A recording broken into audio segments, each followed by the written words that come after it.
అయ్యా, ఇప్పుడు మనం ఐర్లాండ్ దేశపు ఒక అద్భుతమైన కథను వింటూ ఆనందించబోతున్నాం. ఈ కథ ఐర్లాండ్ దేశంలోని ఒక సుందర సరస్సు వద్ద జరిగిన ఒక రహస్యమైన సంఘటన గురించి చెబుతుంది. ఈ కథలో మనకు ఒక గొప్ప వీరుడు ఒడోనోగు గురించి తెలుస్తుంది. మన కథ ఇక్కడ మొదలవుతుంది. సరస్సులో ఓ డోనూగ్యూ.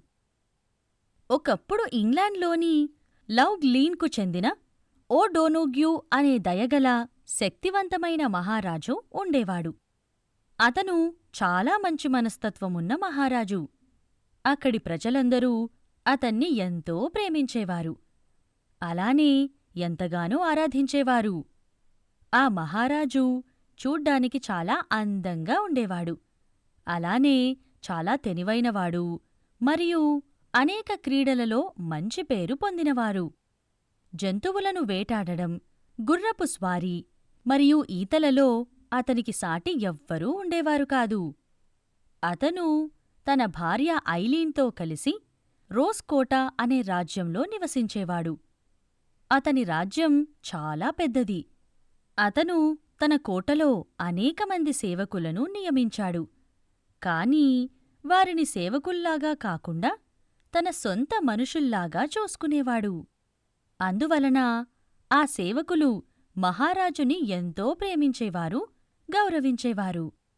మహారాజు డోనోగ్యూ ఎప్పుడూ ఎవ్వరికీ ఎటువంటి శిక్ష వేయలేదు.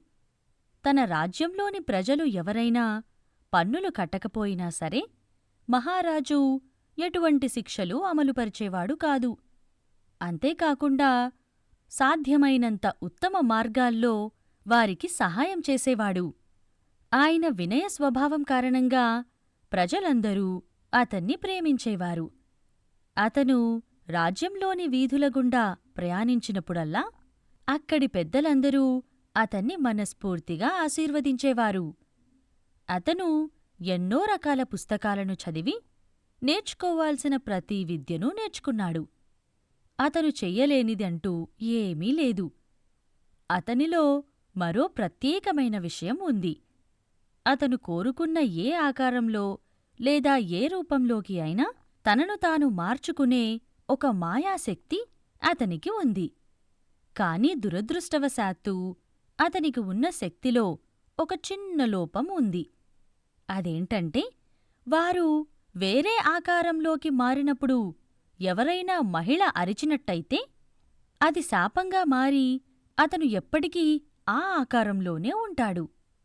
శాపం నుండి తనను తాను రక్షించుకోవడానికి డోనోగ్యూ అన్ని వేళలా చాలా జాగ్రత్తగా ఉండేవాడు. అతను కేవలం తన స్నేహితుల కోసం మాత్రమే తన ఆకారాన్ని మార్చుకునేవాడు. అది కూడా చుట్టూ మహిళలు లేనప్పుడు మాత్రమే మారేవాడు. కాని ఆ మాయా విద్యను చూసి ఆశ్చర్యపోయిన స్నేహితులు ఈ రహస్యాన్ని తమలో తాము ఉంచుకోలేకపోయారు. అతి తక్కువ కాలంలోనే మహారాజు యొక్క మాయా స్వభావం గురించి దేశమంతా వ్యాపించింది.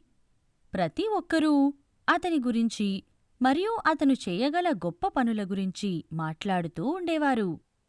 దూర ప్రాంతాల నుండి ప్రజలు అతనిని కలవడానికి మరియు అతని అద్భుతాలను చూడ్డానికి వస్తూ ఉండేవారు.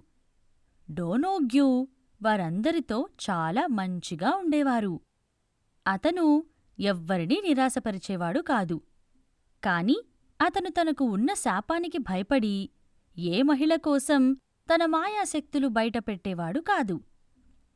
అతను మహిళలందరినీ తన మాయను చూడకుండా నిషేధించాడు.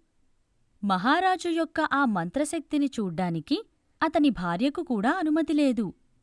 ఆమె తన భర్త అద్భుతాల గురించి ఇతరుల నుండి వినిందే కాని వాటిని ఎప్పుడూ స్వయంగా చూడలేదు. ఆమె తన భర్త శక్తుల గురించి అందరూ మాట్లాడుకునేప్పుడే విని ఆ మాయాజాలాన్ని స్వయంగా చూడాలి అని అనుకుంది. తన మాయాశక్తిని చూపించమని తన భర్తను అభ్యర్థించాలని ఆమె నిర్ణయించుకుంది. కాని మహారాజు తనకు ఉన్న శాపానికి భయపడి తన ఆకారాన్ని మార్చుకునే సామర్థ్యాన్ని తన భార్యకు ఎప్పుడూ చూపించలేదు. కాని ఒక దురదృష్టకరమైన రోజు అతని భార్య అతనిని తన మాయా విద్యను చూపించమని వేడుకుంది. మహారాజా, మీ అద్భుతాలను మీరు నాకు ఎందుకు చూపించరు? నేనంటే మీకిష్టం లేదా? రాజ్యంలో ప్రతి ఒక్కరూ మీ గురించి చాలా మాట్లాడ్డం నేను విన్నాను. నేను మీ భార్యను. అయినా కాని మీ అద్భుత శక్తిని నేను ఎప్పుడూ చూడలేదు. మీరు ఏ ఆకారంలోనైనా మారవచ్చని అందరూ అనుకుంటున్నారు. నేను విన్నదంతా నిజమేనా? దయచేసి మీరు నాకు మీ మాయాశక్తిని చూపించగలరా? అని ఆమె అమాయకపు ముఖంతో అడిగింది. దానికి మహారాజు అస్సలు ఒప్పుకోలేదు. కాని మహారాణి అతని ఆకారాన్ని మార్చమని మరియు ఆమెకు అతని మంత్రశక్తులు చూపించమని అతనిని బాగా ఒత్తిడి చేసింది. రాజు చివరకు, నా ప్రియమైన మహారాణి, నిజానికి నువ్వంటే నాకు చాలా ఇష్టం. నువ్వు నాకు అందరికంటే విలువైన వ్యక్తివి. నేను నీకోసం ఏదైనా చేస్తాను. కాని దయచేసి అర్థం చేసుకో, నీ ముందు నేను ఆకారాన్ని మార్చలేకపోవడానికి ఒక కారణముంది. నువ్వు నిజంగా నన్ను ప్రేమిస్తే నా ఆకారం మార్చుకోమని నువ్వు నన్ను అడగవు అని అన్నాడు. కాని మీరు అందరికోసం మీ శక్తులను చూపిస్తారు. నేను మీ రాణిని. మీరు నాకు అద్భుతాన్ని చూపించలేకపోతే ఇతరుల కోసం చేసే హక్కు కూడా మీకు లేదు. నేను దానిని ఇప్పుడే నిషేధిస్తాను అని ఆమె కోపంగా జవాబు ఇచ్చింది. రాజు ఈ విషయంలో నవ్వి, నీవు దీనిని నిషేధిస్తావు. కాని ఐలీన్, వివిధ దేశాల ప్రజలు నన్ను కలవడానికి వస్తున్నారు. దానివలన మన రాజ్యం ఎంతో మంచి పేరు ప్రతిష్టలు పొందుతుంది. నేను వారి అభ్యర్థనలను తిరస్కరిస్తే వారు మనకు సహాయం చేయడం ఆపేస్తారు. నేను మన పొరుగు దేశాల నుండి ఎటువంటి శత్రుత్వాన్ని కోరుకోను. మన దేశంలోని పేద ప్రజల గురించి ఆలోచించు. మనం యుద్ధానికి వెళ్తే వారు ఆకలితో చనిపోతారు. నేను ఆ పని చెయ్యలేను. వారు బాధపడాలని నీవు కోరుకుంటున్నావా? అని మహారాజు అన్నాడు. లేదు, వారి బాధపడాలని నేను కోరుకోవడం లేదు. నేను మీలాగే మన ప్రజలను చాలా ప్రేమగా చూసుకుంటాను. కాని మీ మంత్రశక్తుల గురించి నాకు చెప్పే ఇతర మనుషుల్లాగా నేను మీరు ఆకారాన్ని మార్చడాన్ని చూడాలనుకుంటున్నాను. మిగతా వారందరికీ ఉన్న అదృష్టం నాకు లేదు. మీ భార్యగా, ఈ రాజ్యానికి మహారాణిగా ఇది నాకు చాలా అవమానం. దయచేసి మీ మంత్రశక్తులను నాకు చూపించండి అని ప్రేమగా అడిగింది. ఆమె కోరికలకు లొంగి రాజు అంగీకరించాడు. సరే ఐలీన్, నీ కోరికను నేను తప్పకుండా తీరుస్తాను. కాని నాకు ఆ మాయాజాలం చేసే శక్తిలో ఒక శాపం కూడా ఉంది. నేను వేరే రూపంలోకి మారినప్పుడు ఏ మహిళ అయినా అరిస్తే నేను ఎప్పటికీ ఆ రూపంలోనే ఉండిపోతాను. తిరిగి నా నిజరూపంలోకి మారడం కుదరదు.